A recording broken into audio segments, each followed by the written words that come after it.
let's begin by sitting tall. And this has been a particular subject of interest to me. So this idea of resting,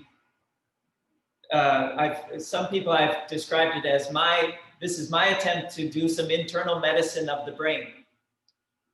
And in my own experience during this time, which has been challenging because of the coronavirus, but also for some personal reasons, I'm just noticing that my own brain, my own nervous system has felt very much taxed, overwrought. And so the need feels quite acute. And even in particular, I don't know a ton about the science, but so much we're doing on Zoom, and there actually are some neurological studies that indicate that's taxing on the brain, how it's working to process the information that we're getting. And we're in Zoom land so often. So this seems like a very important topic to me, and I hope you find something useful for yourself in it. So let's begin with the invocation to Patanjali. I'm going to, oh, you're already muted, okay. So compose yourself in a way that you know to do. I'm right in assuming nobody here this is your first yoga class or Iyengar yoga class. Raise your hand if it is, but I don't think so. I've never had a newcomer come with blocks and belts and chairs. So, all right. So fold your palms at the center of your chest. And either close your eyes and turn inward, but you need to see the state of the mind and emotions in particular. So you may find if there's a certain state of agitation, strong anxiety, depression, it can be more useful to keep the eyes open. And even in states of trauma. So you have to really, a lot of the class, I'll be asking you to be exploring and getting the readouts of what's happening in you. So on some level, we're going to go beyond, like, there's a specific way to do things. And within the safety zone, so to speak, do some explorations. So eyes can be closed or open. If they're open, see that the pupils are passive and the eyes somewhat withdrawn, even though you find a steady gazing point, and hold that point. Have the eyes withdrawn. If the eyes are closed, same thing, pupils steady, eyes withdrawn. And particularly if the eyes are open, see that the temple region of the head is opened, like eyes.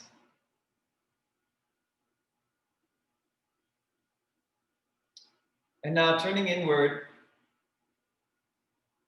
use some deep and profound exhalations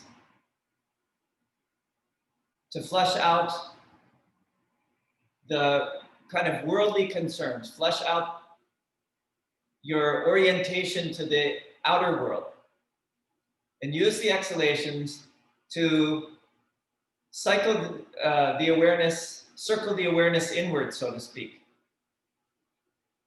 The awareness should funnel down inwardly. The exhalation will facilitate that. And use the exhalation to get a connection between the body, the breath, the mind. So you see there's a physical component to the breath. There's a respiratory component. There's a mental component, the feelings, sensations, responses that come. So observe these responses.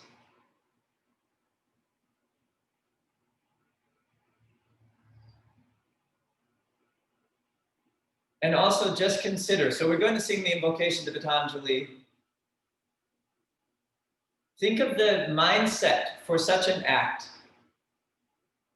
What's a suitable, appropriate, conducive mindset? So if you were sitting in Swastikasana to, say, demonstrate it, or sitting in this pose to be photographed, or sitting expectantly waiting for the arrival of someone, you'd be composed differently. So in your own way, and even have it come into the level of the breath, cultivate a mindset that's prayerful, that recognizes the presence of a greater body, at least of knowledge.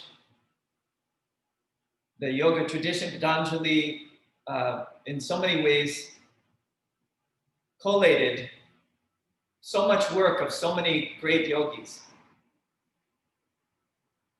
So behind what we're doing here is really a tremendous amount of effort, insight, goodwill.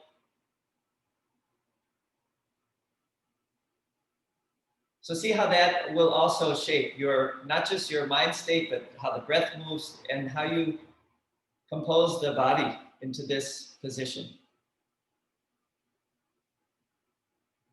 Bring your awareness to the region of the heart. Exhalatively, you can open the passageways from the brain toward the heart. Inhalatively, from the base of the spine toward the heart. Get collected.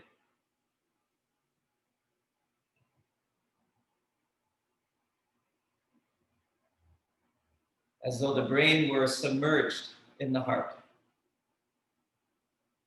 And we'll go through the invocation in unison here, so we'll do it together. You can join in if you're inclined, or simply be with it. Inhale deeply and we'll begin.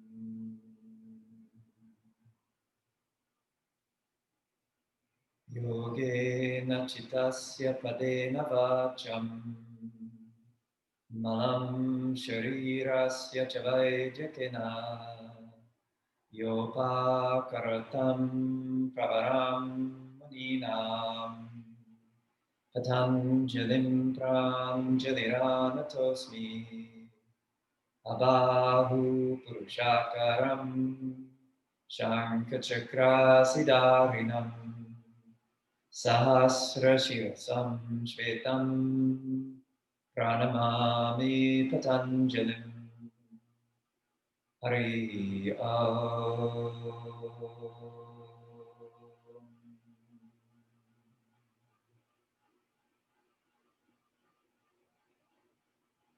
Exhale and bow your head down. Surrender within. Release your hands to thighs.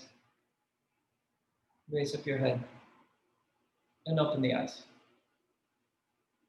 Okay, so first you'll take Uttanasana with your head supported. So there are a variety of options for that, really depending on what you're able to acclimate to. So the postures we're looking to hold for some time, most of the postures. So more than just a few breaths, some of them maybe several minutes or a couple minutes. So your Uttanasana here, at a minimum, see that there will be support under your head. So if you're quite mobile this time of day or in general, you might not even need, I would have a little bit of something soft under your block, particularly if it's a wooden block. But see that your head is down, your fingertips could be on the floor. Others, you may need more height, more blankets. You could put it on bolsters. If you're having any kind of stiffness, soreness in the low back, and Uttanasana straight out of the gate, is troublesome, I'll show another option here with a chair. You would take your chair. You might want to put a blanket over the edge of the chair, put your feet to the wall, buttocks to the wall, feet forward, and rest your forehead on the form. But get some head-supported version. Give it a test run. Find out what you'll need. So you see, okay, this is sufficient. Then you could refresh, or if you're ready to go, you'll just go in. You'll end up holding a little longer, but it's fine. So see that you make contact with something. Head should be resting between the, say, like the upper forehead and the crown. Some of you, if your head is lower, you may be more on the crown. Some of you a little more toward the forehead, but see that there's freedom in the neck. You're not compressing the neck or pulling the head too far in so the back of the neck is hyperextended, nor too much height under your head, which would push the back of the neck in. So sensitize yourself there. So it will be a brain-focused class. And even here, start with the peripheral. Start with the peripheral body, so your feet. See that you're making a sure and solid, clear connection to the floor. So many of you know to spread the toes, let them be long and loose, equalize the weight over the metatarsals, mounds of the toes, equalize the weight over inner and outer heel, horseshoe of the heel. So do the things you know to do. The feet, the ankles, which will then also involve legs. Note the connection. Some of you are resting your hands on the floor. Some of you are holding the legs. Some of you are resting your hands on a chair. Just notice the condition of the hands. The idea is the title of the class was Take a Load Off. So see, how are the feet in reference to the brain? Any part of the body sends and receives information to and from the brain. So take some cognizance here of what the feet are sending to the brain, what the hands are sending to the brain, what the lower legs, knees and thighs, what are the hips sending? Also check, really be sensitive to the alignment of the hips with the feet. Your outer hip over the ankle. Some of you are coming a little forward. Some of you have pushed the hips back. So go for the sense of balance.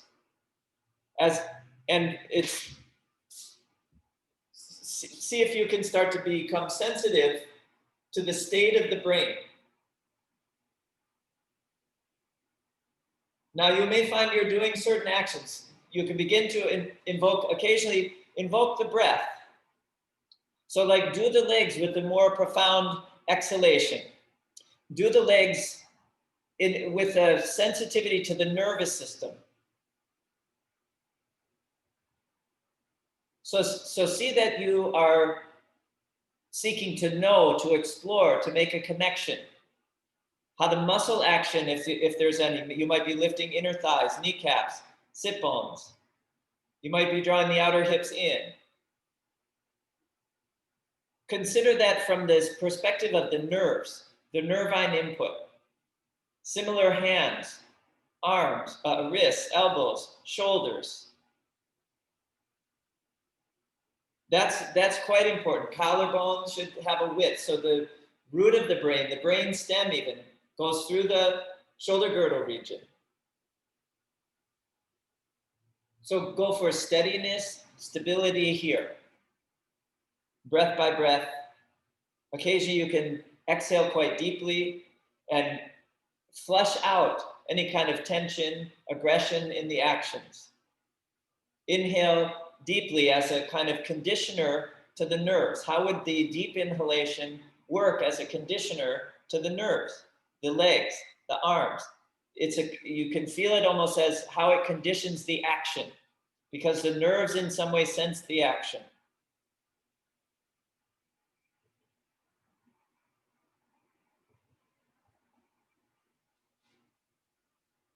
Now, having gotten the body stabilized here for some time, be sensitive to feedback from periphery, hands and feet, toward the brain, toward central nervous system, arms and legs, and brain, hips and shoulders, spine and trunk. See if you can start to sense, learn, identify a connection, create a relationship between the limbs and brain, the trunk and the brain, the periphery and the brain.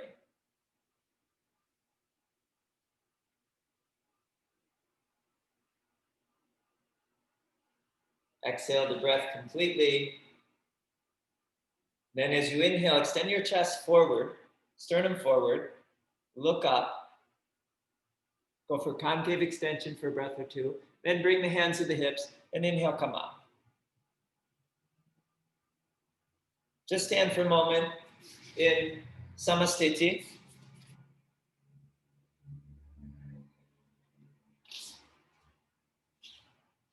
And this is sort of introducing the idea that the pose will be sort of brain referenced. The postures will be brain referenced. So it's a brain category of asanas, even though they might be from different postural categories. So as you're standing here, spread open the soles of the feet, spread open the heels, be firm in the legs,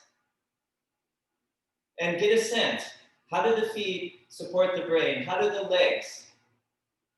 You could experiment a little bit, more probably in your own practice, but just see if you could get the readout. Like if you sag the waist forward, or you sag the thighs forward, or you push the upper thighs back too much, you'll feel the effect. It's subtle, but you can feel the impact in the brain region. So we're looking mostly at like brain organ, brain tissue, and how you construct the body here, compose the body, so that it can be steady, so that it can rest steady over the feet, over the legs, over the spine, supported by the hands, elbows, arms.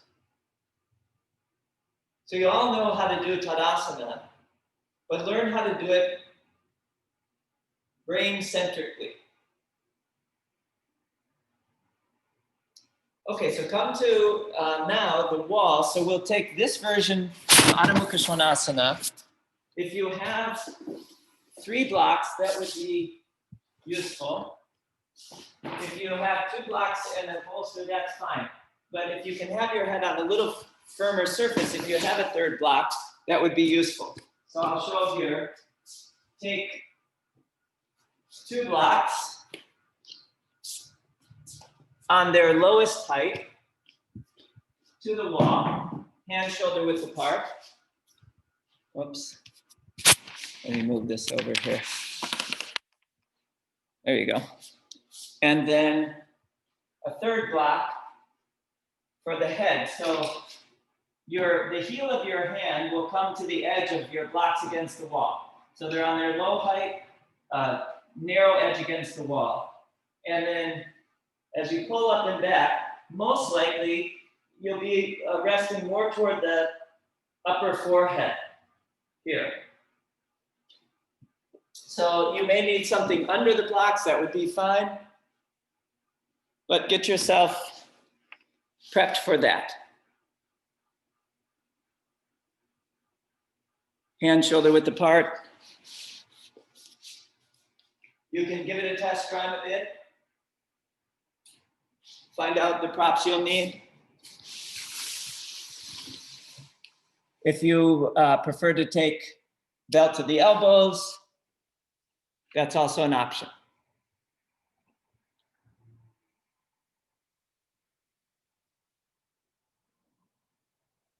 So see that you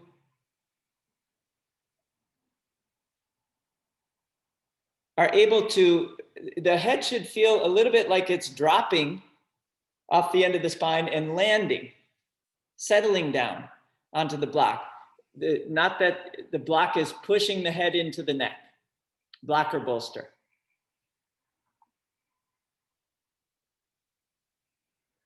Alice, go a little longer in your stance, and that will allow you to lengthen the spine more. Okay, so begin if you haven't yet.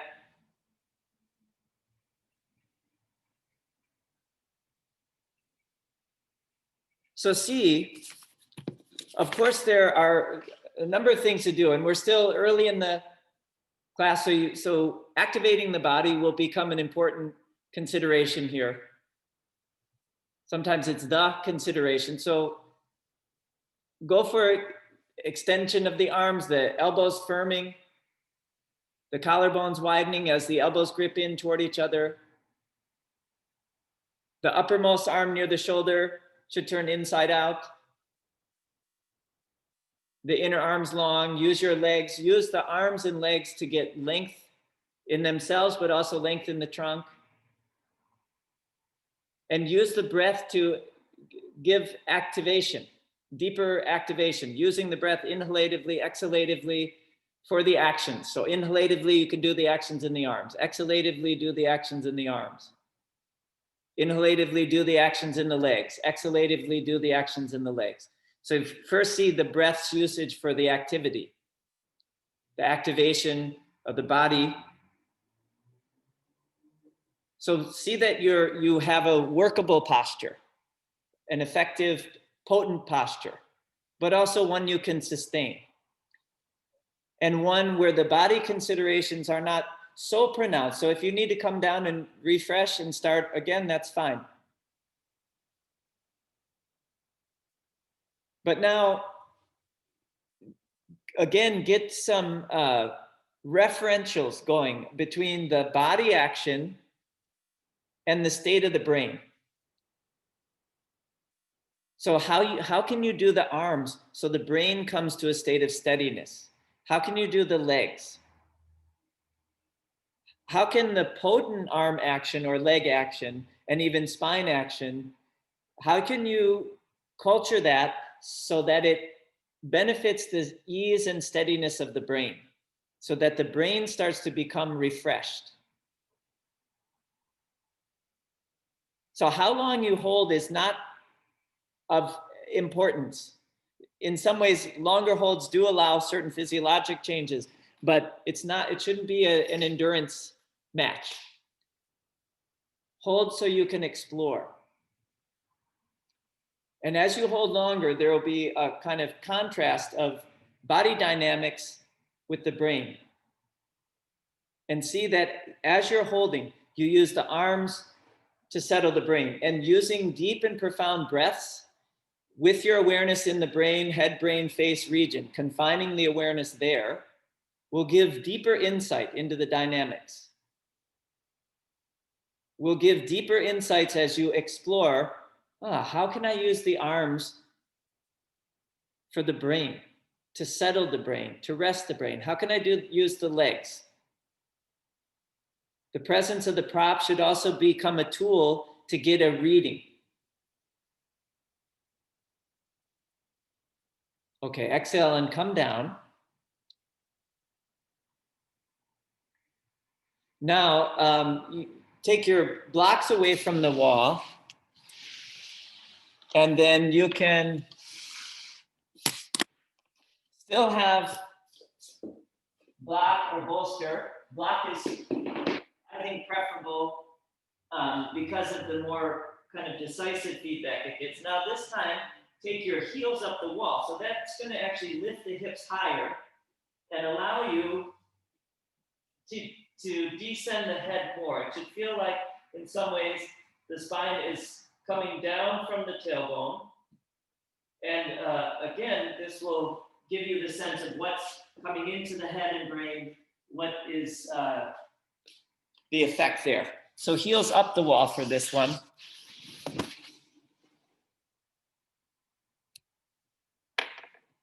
And go to it.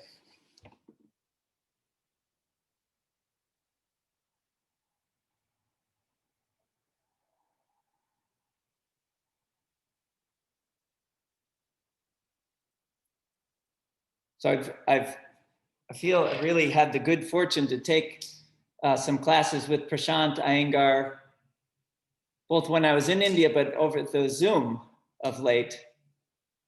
And one thing I feel he's really challenged us to do is to go beyond the activity consciousness toward looking at studying effects and really being explorative in the practice. So see here, generally you'll often hear in class so many things to do, things to press and push and draw in and extend and rotate, etc. So do the things you know to do, but do them with reference. So say you're doing your legs. Say you're lifting the front shin up out of the ankle, the front thigh up out of the knee. Say you're doing the legs. Do that, especially with deep exhalations, and see if you can discern, read, understand what's the impact. How can you do that for the state of the brain, the state of your brain in this moment? So see that you start to read the appropriate actions in the moment, appropriate actions to the conditions you find. Similar with the arms, similar with the trunk, similar with the back, also with the breath. So go for a sense of settledness. This is not necessarily restorative in the body. The body is working here. At least that's my experience. But how can you work the body in a way that's restorative for the brain? The deep, profound breathing will also assist with that inquiry, assist with that exploration.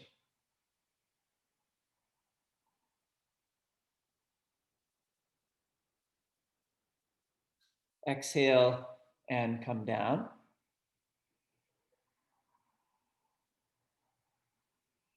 So now go for Prasarita Padottanasana, wide-legged forward bend.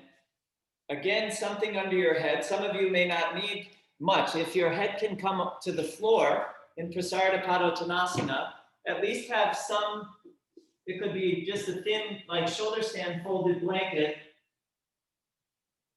for some cushion under the head. So Prasarita Padottanasana, you could have your buttocks to the wall. You could be in the middle of the room. Take the props you need to support the head.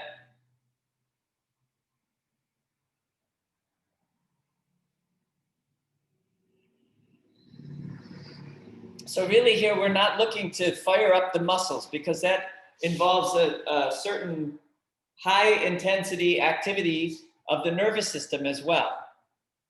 But also not to just hold the pose slack.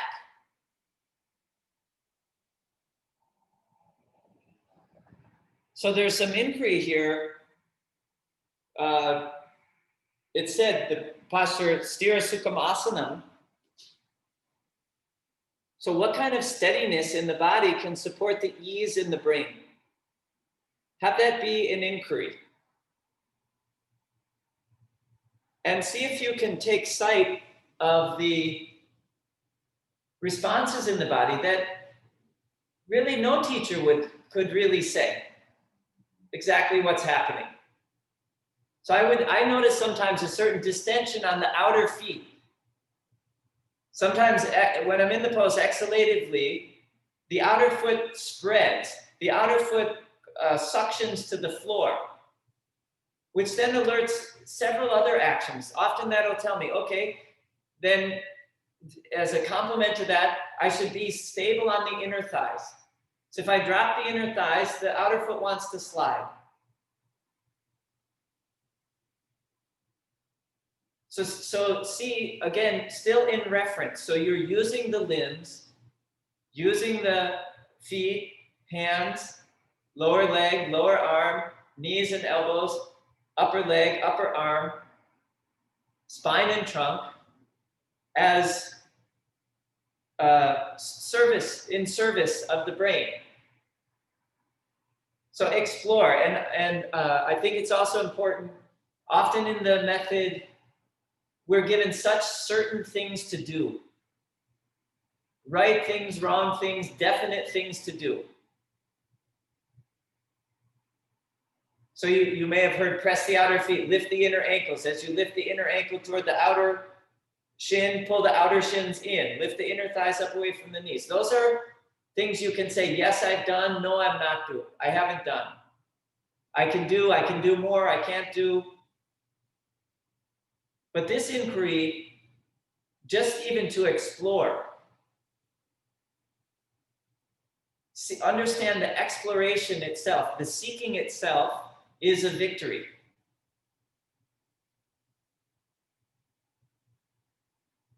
Which I find quite refreshing because there's so many hard things to do in the practice. And so do the hard things to the extent that you're still able to be in service, that you're still reading the effect on the brain. Use the breath to activate the body in such a way that it becomes a support for the settledness of the brain. Notice the state here also. Mostly I've been dwelling on peripheral body, going from the peripheral to the core. But see that your temples are soft, your eyes are steady. They have them open and see that you're not looking here and there. Have a steady gaze.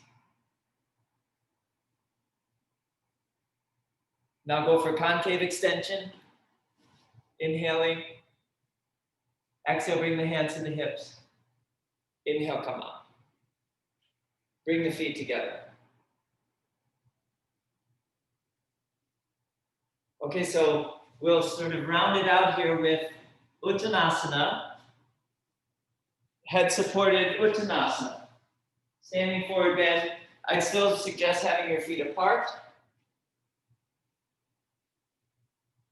Head supported Uttanasana.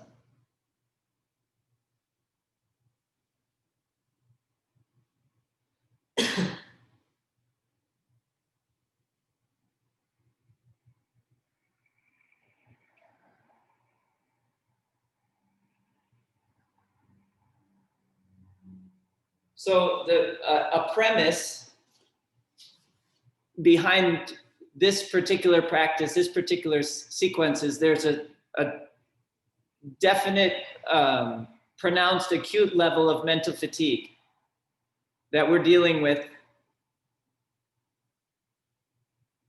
The brain is somewhat overheated, or maybe a lot overheated. If that doesn't apply to you, I'm jealous and apologies. You're in the wrong class. But you can save this for times when it is. So head down, have your head supported.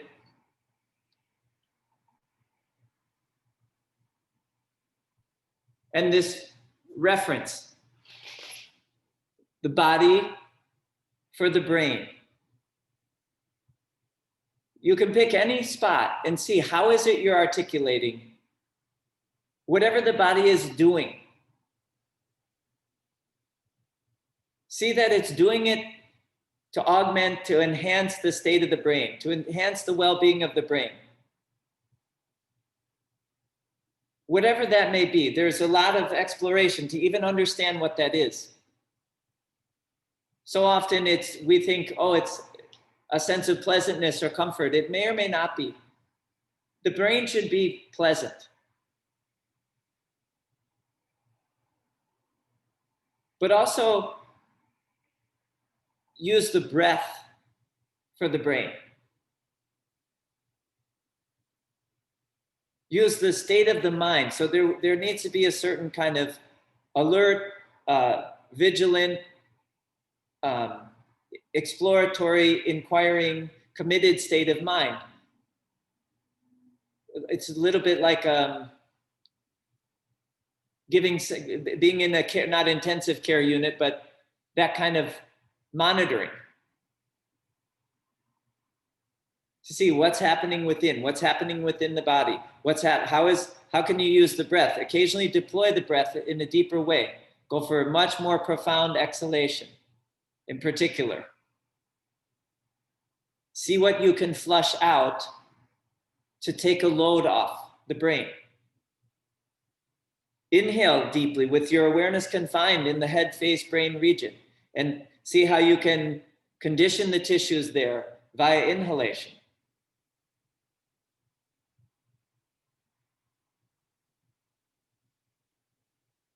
So exhale further and further, complete the exhalation. And then inhale, extend your chest forward, sternum forward. Exhale, bring the hands to the hips. Draw the shoulders back and inhale, come up. Okay, so now you'll need maybe bolster and a block or bolster and a blanket for chair Dvipada Viparita Dandasana. Take your feet up on a tall block, or you could even put a pair of blocks together. So tall block to the wall. I suggest you put your sticky mat on your chair so you don't have to contest with sliding off the chair. Bolster there. You may need some extra. If you know the pose, you can set it up. If you're not sure, I would say have at least one blanket on the mat. Kind of gauge, if you know the pose of Chair Dvipada Viparita Dandasana, gauge where your head would be and maybe take just slightly more height.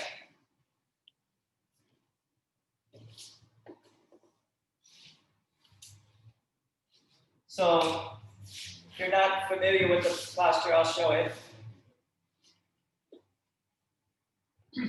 And those of you who have particular modifications you need for your body, you want to belt the legs at the upper thighs or mid thighs or shins, you can do that for sure.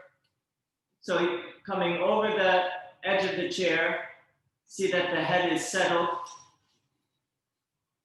and then have your feet up on the blocks as you go for straight legs. So legs will be a little more elevated.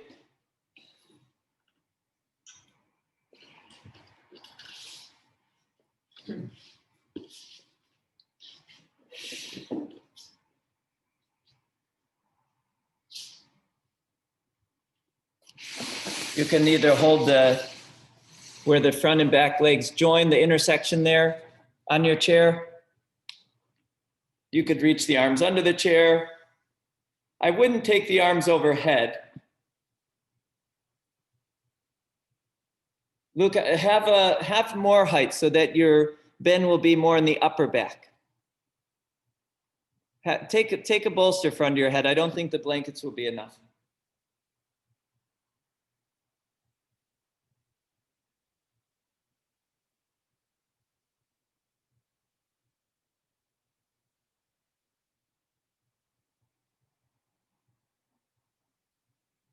So now hopefully at this point, you've gotten some sensitivity in the head, brain, face region.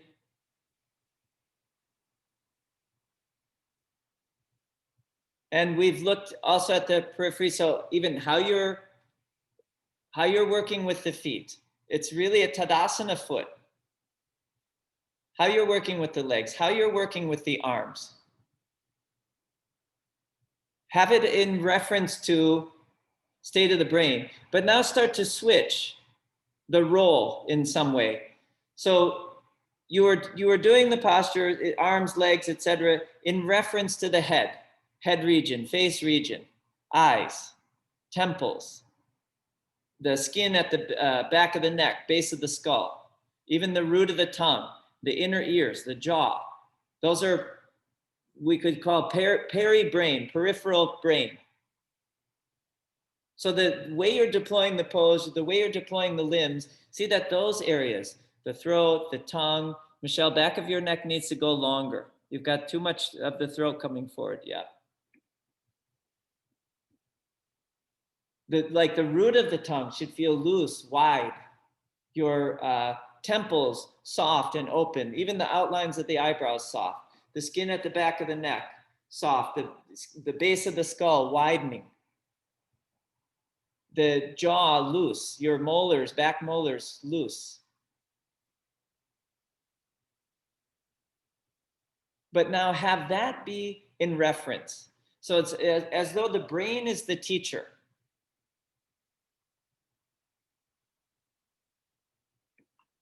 See what the, and again, go for deep, profound inhalations and exhalations with some regularity. And have your awareness in the head, brain, face region. So what you're articulating now, even in the hands, the feet, arms, and legs, see that it is guided, administered by the state of the brain. So get the readings on the state of the brain and what would augment its well-being. What would improve its conditions moment by moment? What would address its limitations effectively?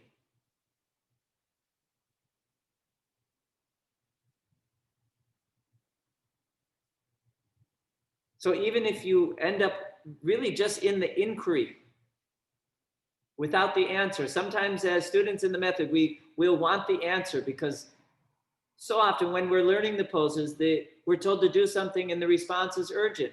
It's urgent that we do certain things. Here, let go, let loose, even exhale, flush out a sense of urgency.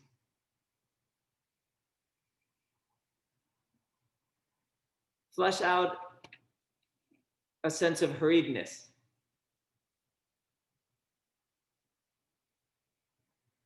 Let the status, the state, the conditions come to you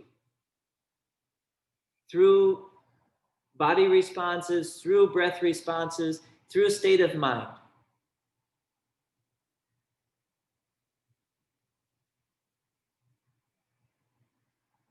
Exhale profoundly and deeply.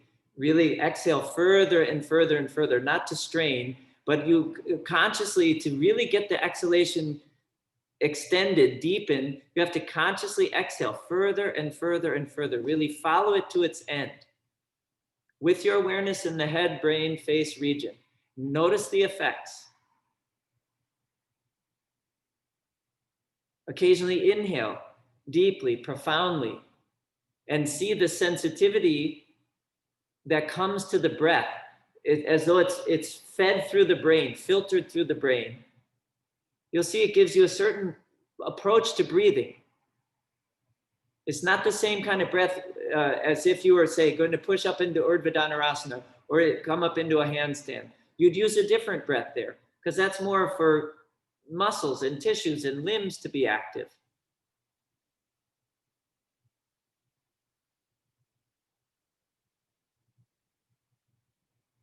So as much as you're learning what to do, more importantly, see, can you learn the conditions inside which the brain would thrive? We could take this for many other parts of the body, organs of the body. Today's class is on the brain. Okay, so after your next exhalation, bend up the knees, feet to the floor. Take your arms out from under the chair and come up out of the chair.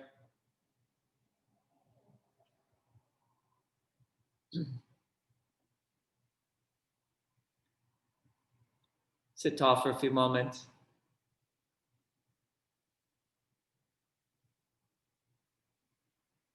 Give some attention to how you're carrying body, carrying brain, carrying spine.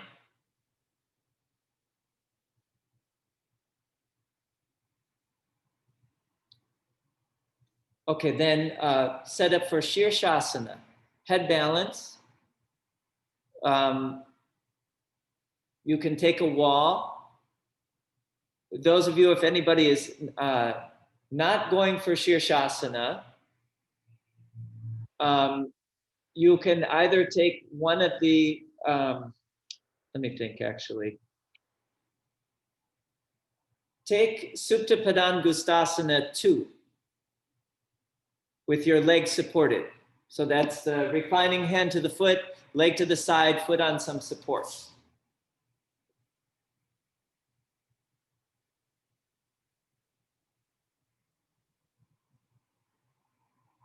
So when you're ready, you interlace the fingers and come up.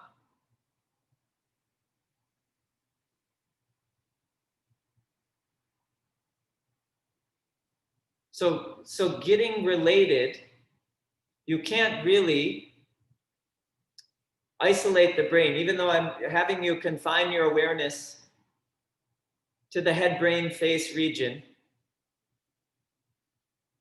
Even as you come up and see, there are certain considerations as to what you articulate. So Boguslava, it's not yet shoulder stand, head balance. Shoulder stand is coming though. You're having premonition. Must be all the brain. Refresh brain is really quite a useful tool. So just look already at the surrounding area, not look, but it's sense, wrists, elbows, upper arms, with reference to how are you carrying the brain? What's the state of the head and the periphery of the brain? Like I said, temples, jaw, tongue, base of the skull, back of the neck, even the throat, forehead. The skin at the back of your head should flow down, almost like honey running down back of the head toward the floor. So get this sense. I'm sure there's such an amount of profundity in Guruji's statement, but because Iyengar would say, have the brain everywhere in the pose. Your brain is not just in your head. Your brain is everywhere. In the book Light on Life, he says he would often say to his students, you can't get the pose because your brain is not in that part of the body. It's stuck in your head. So as you articulate your wrists and elbows, see that you're culturing the brain that is there. And it certainly is via your peripheral nerves. Similarly, your feet, your ankles, your shins.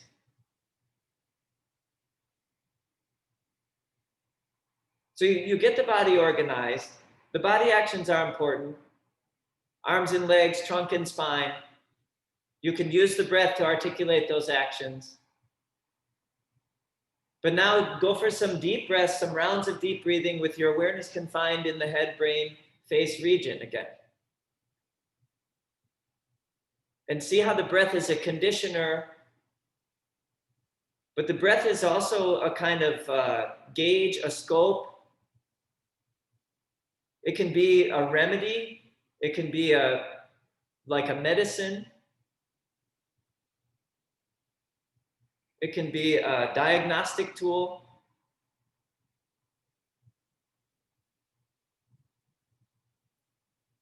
Deep, profound exhalations, deep, profound inhalations to help you continue to get the reading and continue to culture. See the practice as a steady culturing of conditions. You're culturing the conditions whereby the brain can come to a better state of health. There are certain objective measures for that, but let this be really subjective. Let the cells and tissues of the brain talk to you. The cells and tissues of the nervous system talk to you. The mind of the nervous system educate you. What's needed, what needs to be counteracted, what needs to be augmented.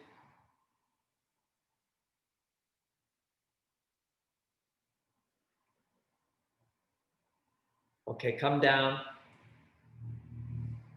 Sit back on your heels, knees apart. Rest the forehead down. Adho Mukha Virasana.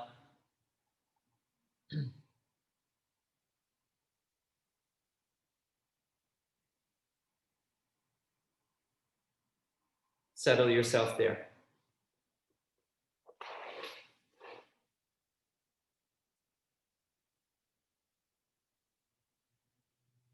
Okay, then come up and here we'll go for Janu Shirshasana.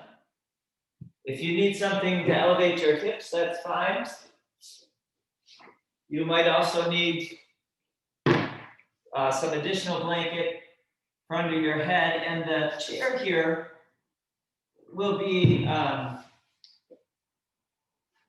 least in my experience, the kind of opening of the armpit, make sure that it doesn't become like too heady. All this focus on the brain, that you don't get sort of bogged down in the kind of analytic mind or a certain heaviness that can lead to being morose. So by taking the forward bend with your head supported, so even if the head comes a little below and your arms up on the chair, it's not super comfortable on the elbows, but there's a kind of exuberance in the chest that comes with the arms open. So as you're doing this more introspective, deeper layer work, I feel that that's helpful in my own experience. So take whatever you're going to need to get your head supported and be able to reach out toward the back of the chair. If that's too much to do, you could always use the chair seat itself. Stack your forearms. You're still getting the openness and extension on the armpit.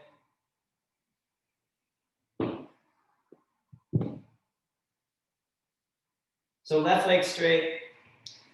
Take your right leg back, right heel toward its groin. Raise your chest, extend there, and get the head supported. It could be either on the bolster and blanket or on the chair seat itself if you need a little more height.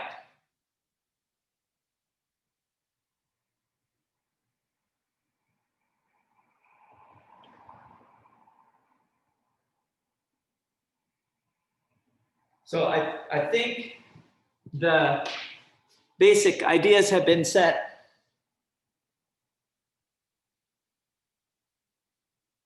The profound work of the breath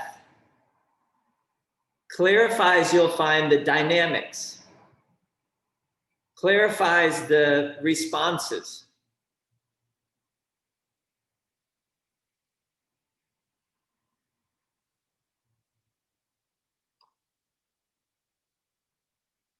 So now the feedback should be from brain to body. So far, it's mostly been body into the brain. You've used limbs and arms and trunk and spine to try and influence, impact the condition. Now, the state of the brain, settled state of the brain, see that gives you even the biomechanical actions. It's the administrator.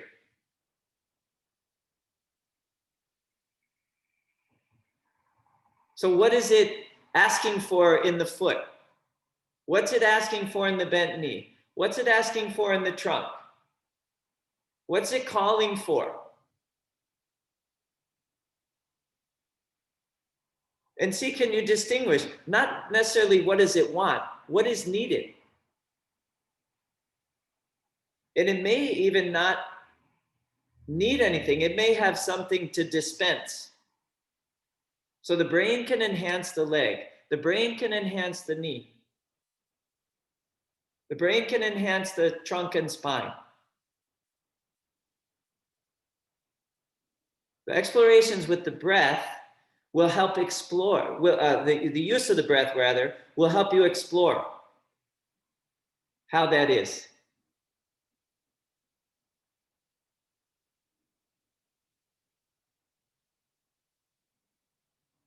And notice, as you're seeking, how much presence of mind is there?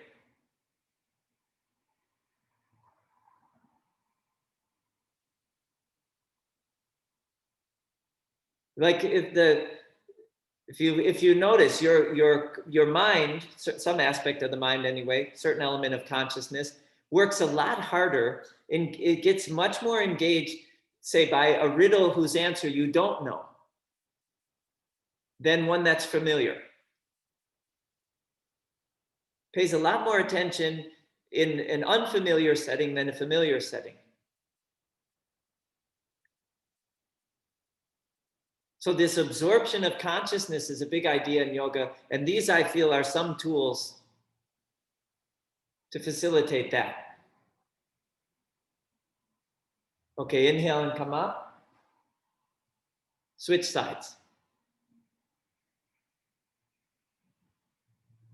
So these are prepositions that Prasanna Iyengar plays with, but I think you may find it meaningful. Previously, you've been doing the postures for the brain. Arms for the brain, legs for the brain, trunk for the brain, breath for the brain, so on and so forth.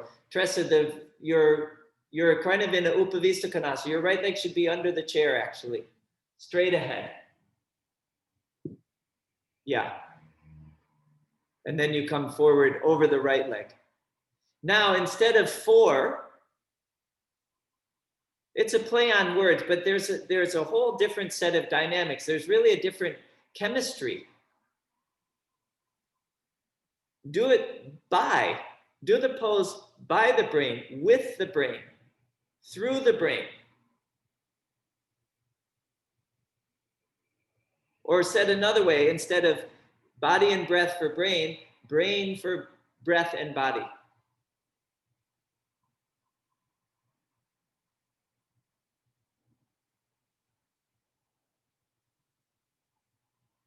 Even for whatever, there may be nagging conditions. Sore back, sore leg, sore neck, sore shoulder. The state of the brain has a particular contribution to that, but particular therapeutic potential.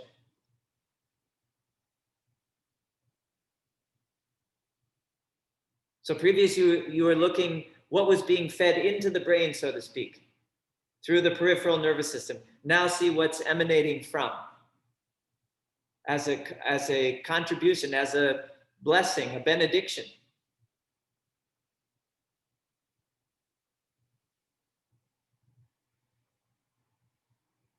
Deep, profound exhalations, deep, profound inhalations can enhance the explorations, can enhance the revelations.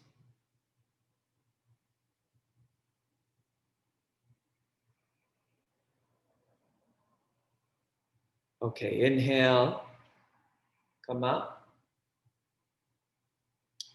Stretch your legs straight.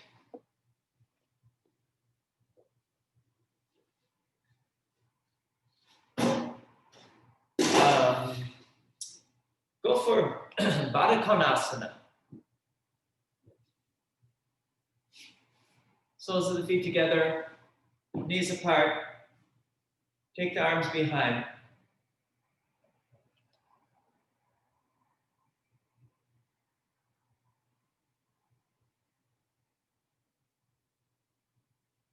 So based on the work we've done, taking the view that the brain is everywhere. So see, like, even how you join the feet, how you position the feet in relation to the pelvis, how you position your sit bones, how you compose the spine, how you draw the sacrum in, how you suck the spine in between the shoulder blades, widen the collarbones, lengthen upward, how you move the outer shins toward the floor.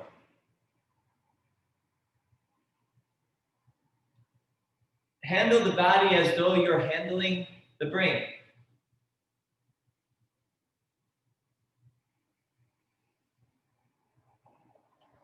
And then also, just as kind of augment it, it's probably well known, but interesting to me that the second largest collection of neurons in the body is in the upper abdomen.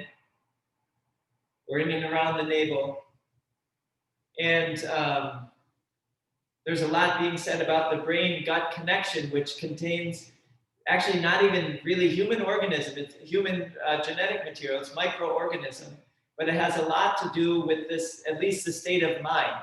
So now have your breath in and around the abdomen. Go for deep, profound exhalations and notice the responses. Deep inhalations with the awareness confined in and around the navel, abdominal region.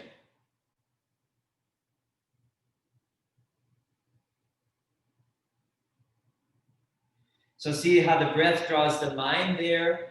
There are body responses.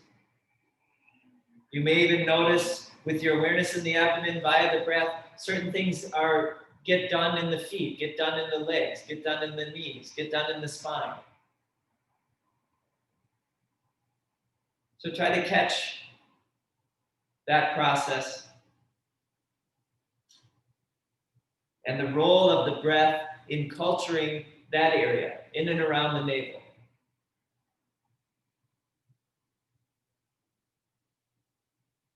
And also the role of the mind, because it takes a certain mindset, a certain disposition to look, to persistently seek, to stay engaged.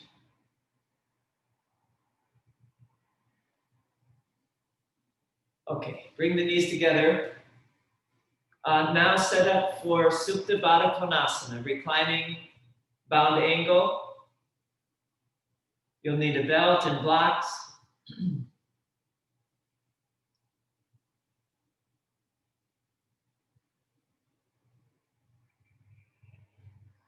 Bolster.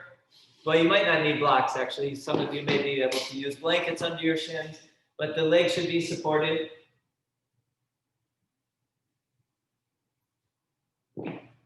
I'm just going to see, it looks like most of you know where you're going, what you're doing with this. So if you don't, that'll become clear and I can show.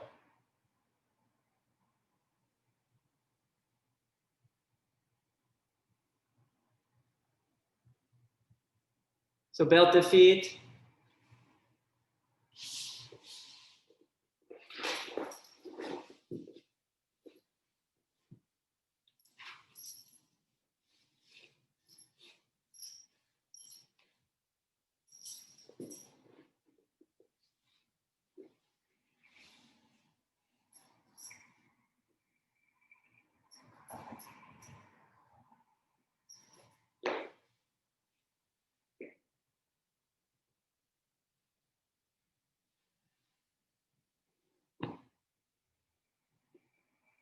And then recline back. It looks like everybody has it.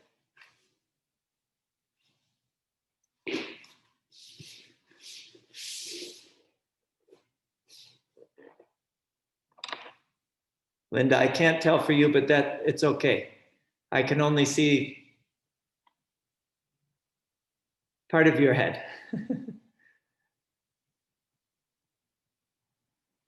But don't worry, my brain's well trained enough by Zoom that I can start to fill in the blanks. That's one of the reasons Zoom is fatiguing. You have to fill in a lot with your brain.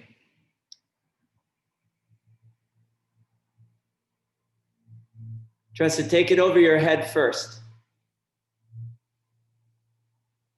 You'll need a bolster behind you. Here, I'm showing. Bolster behind. See that your legs are supported.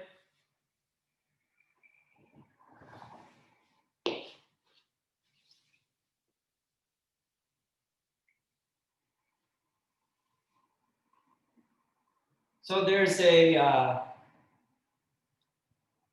you recline back, just settle in, but then do regularly. Doesn't have to be every single round, but do regularly. Use deep, profound exhalations. And see the quality of that breath with your awareness confined in the head, brain, face, skull region.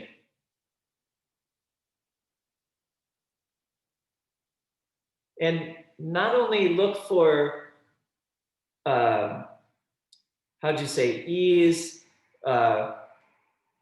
release, flushing out of tensions, settledness, passivity, a soothed quality to the tissues.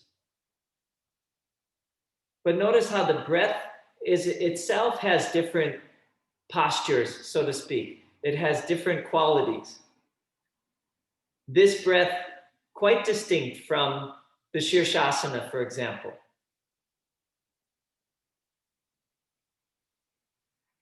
But also now use the body and breath for the mind that's in the brain. Just as you have a brain, so to speak, in your hands, your feet, the mind in the hands is different than the mind in the brain. The mind in the upper arms, different. The mind in the buttocks, different. So see that you go for a serene, contented, even benevolent, sedate, settled state of mind.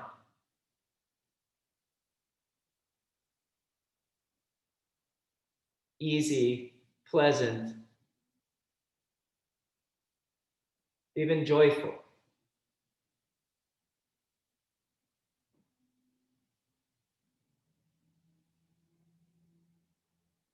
So joy doesn't necessarily require exuberance or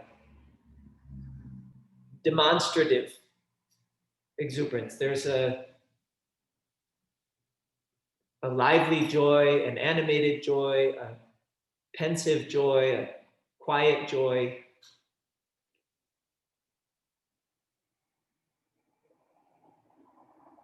Now see, it'll be a different state and condition. Go for the breath in the abdomen. And go for really kind of Ujjayi type breath. Thin, slow, soft. Fine breaths.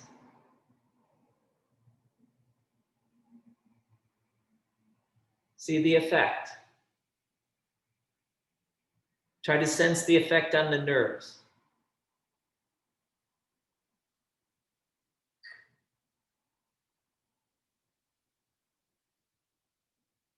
Now you could experiment just a little bit to get even some further sense of dynamics.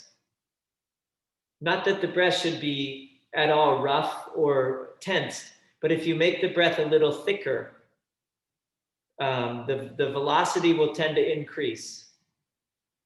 Still, you can keep your awareness in the abdominal region. So you had a very thin, fine breath. Now make it a little thicker, sturdier. And you'll see there's a different quality there.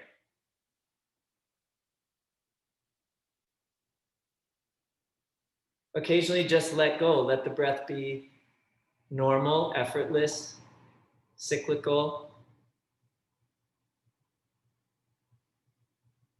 That gives its own conditioning.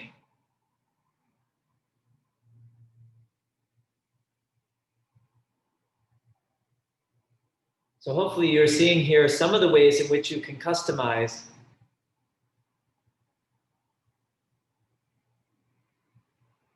the way you compose the posture itself.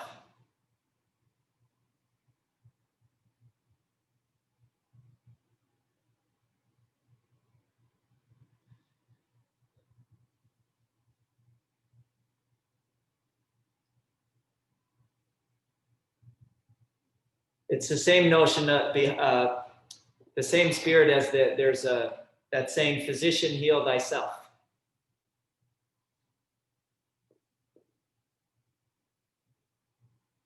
So absolutely, Supta Baddha Konasana for any kind of being overwrought, overwhelmed, under strain, useful pose. And yet its usefulness can be augmented so much by the wisdom that comes out of exploration.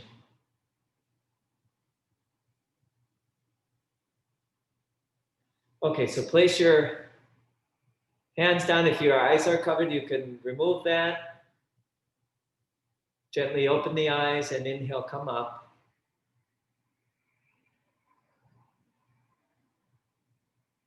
Undo your belt.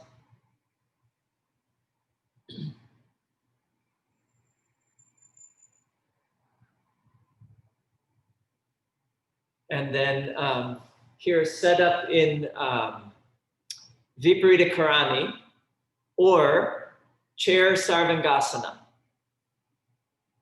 Viparita Karani is legs up the wall with the hips elevated, or chair Sarvangasana.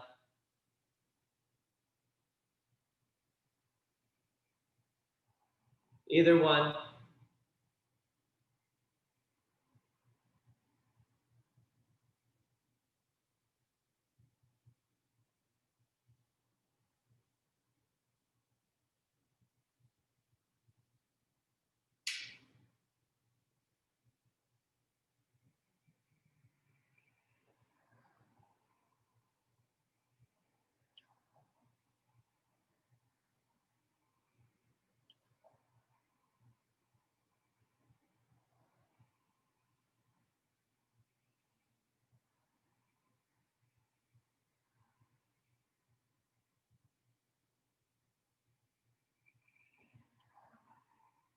So I'm not giving a whole lot of biomechanical instructions. Some of you are setting it up. There are a variety of setups. It's fine. That would be a different class. And the reason being so that you're actually responding to the information you're getting.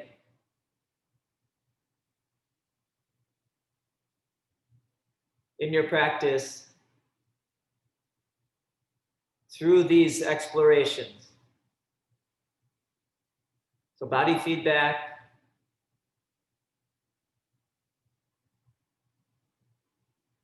breath feedback,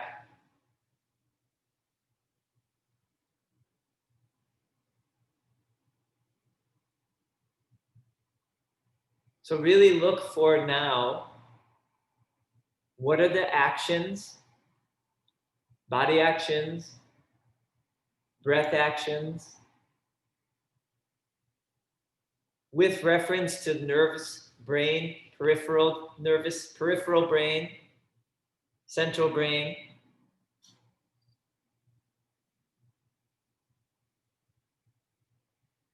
To culture a state of mind. So you're all students of the method. Some of you are teachers. Part of our opportunity as students is to look deeply into the subject and see what is even the invocation, the Yoga Sutras, right away, they don't talk about state of the body, it's consciousness. Yogas Chitta Vritti Nirodha. The invocation. Yoga is for the serenity, sanctity of consciousness. Consciousness is a byproduct of the brain to some extent, not completely, but brain has some influence on consciousness. So the awareness still, head, brain, face. Consider what you're doing. You're all doing something in the posture.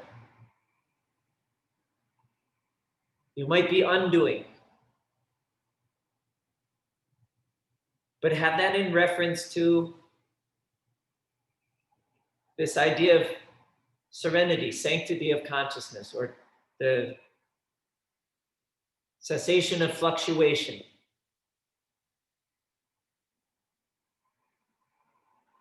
So I don't know if you've experienced this, but in the stress of the past months, or even in any stressful occasions, as the brain fatigues or the brain becomes stressed, the mind becomes far less steady, stable, clear, focused.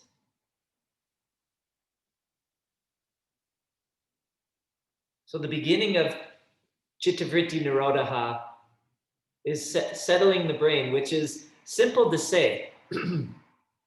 It's a simple concept. But see, to associate every breath, every action, every thought as a possibility toward that.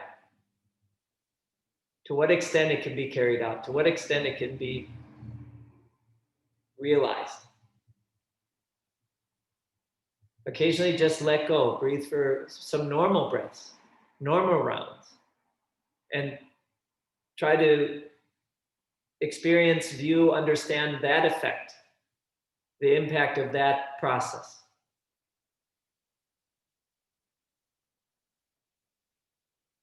You can even exhale deeply, profoundly, and retain the breath for a few moments. But see, the last few breaths here, you really plumb the depths of the exhalation. Exhale as completely and totally as possible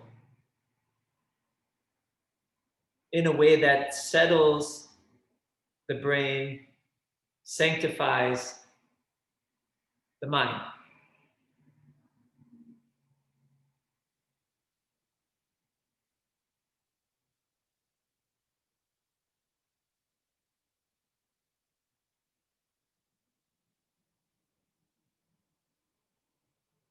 Bend up your legs if you're in the shoulder stand or Viparita Karani.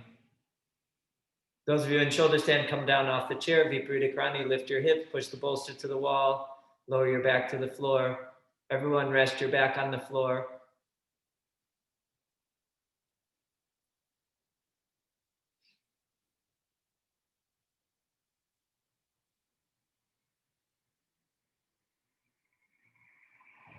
Okay, and then turn to your side.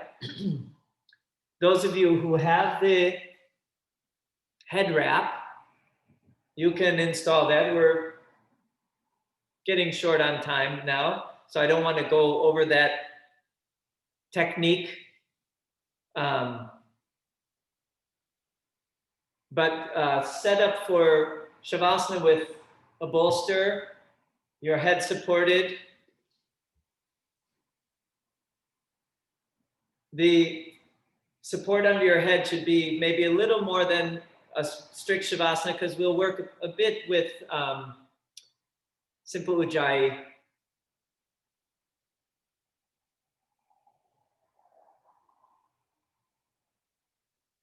You can wrap the head if you can do that efficiently.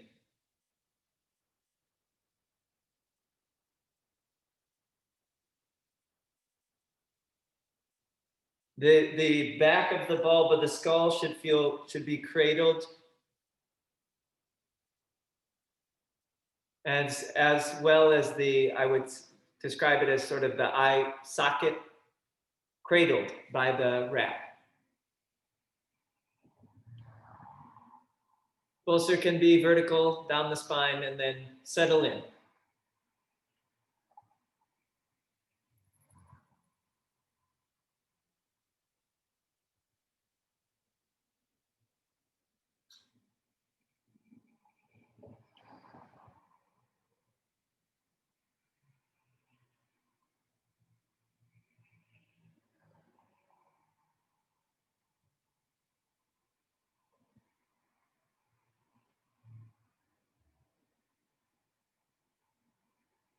And as with much of the class, go for your awareness confined in and around the nostrils, facial skin, below the eyes, above the upper lips, as though that whole area, the nasal passageways, even the cheekbones, the upper jawbone. That whole area has pores, has nostrils. So initially just sense the breath in that area, as though the whole band below the eyes, above the upper lip, nasal bone, septum, cheekbones, upper jawbone, the palates are full of nostrils.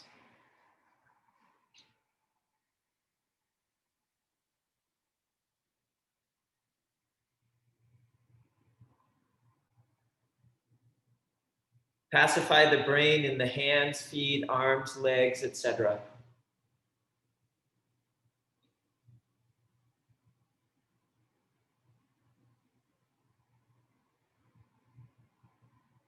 And then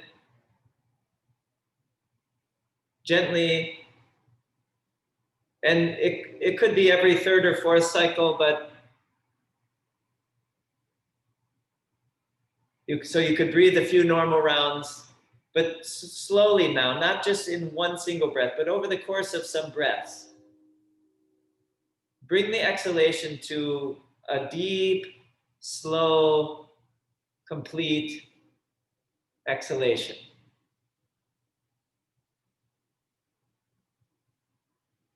So the breath will be fine, thin, slow, and deep.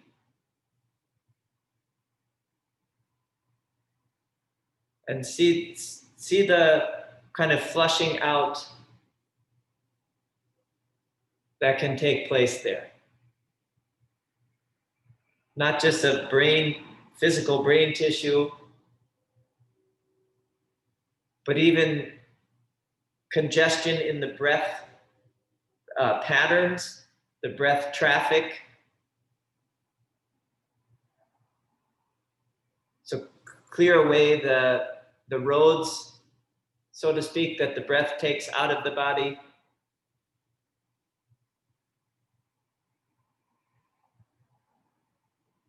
But also flush out distraction, the not knowingness in the mind. Know and experience the breath from this region, from this confinement of the facial nostril band. You'll feel the effects in that region bodily, but you'll also feel it into the brain and even the mind in some way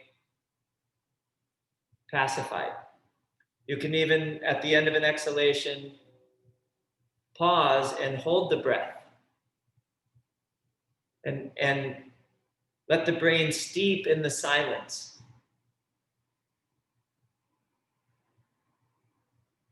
If at any point it feels tense, if at any point you feel you're trying too hard, the sense of urgency comes that you can't flush out, just let go and breathe normally. Pacify the perimeter, the periphery, hands, feet, arms, legs, spine and trunk.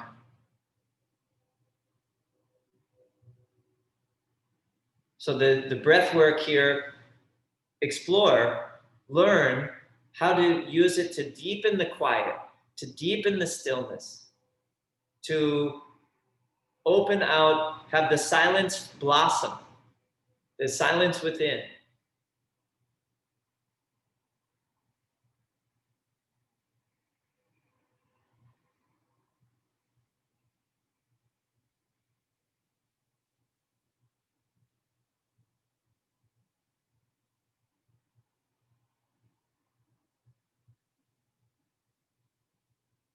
Continue like that for just some time more.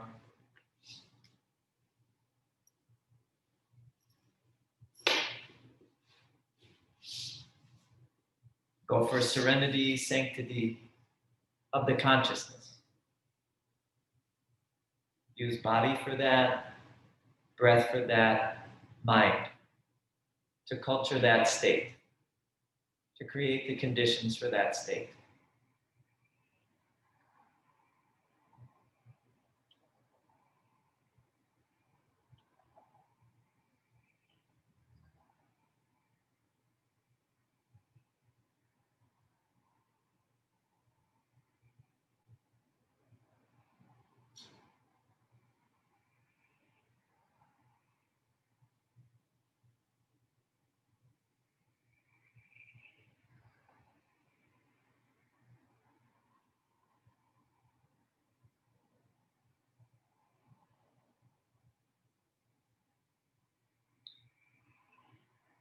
After you complete the next exhalation, just let go. Let go completely. Let the breath happen mechanically.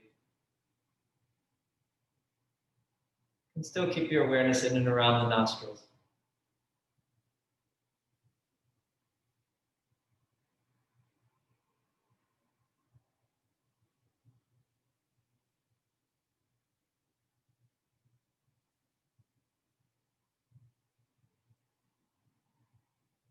And now prepare yourself mentally to come out. Give notice. Come up in your awareness, not in your body. Just come to the surface in your awareness. Start to move toward the outer world, so to speak. Slowly, gradually.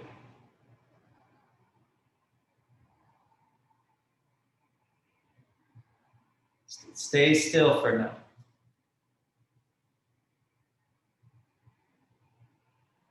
Then gradually introduce the movement. Rest the hands on the front of your body. Settle after the movement. And bend up your legs one at a time.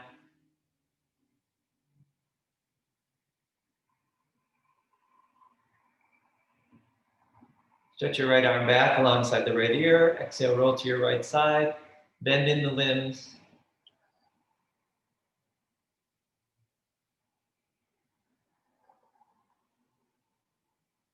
Come on up to a seated position.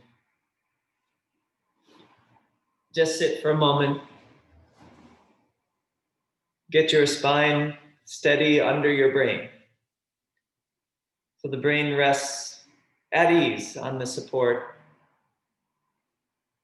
And then you can gently move your eye bandage. Just pop it off.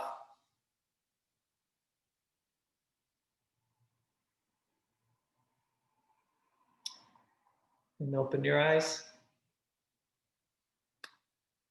All right, so thanks for coming. Namaste.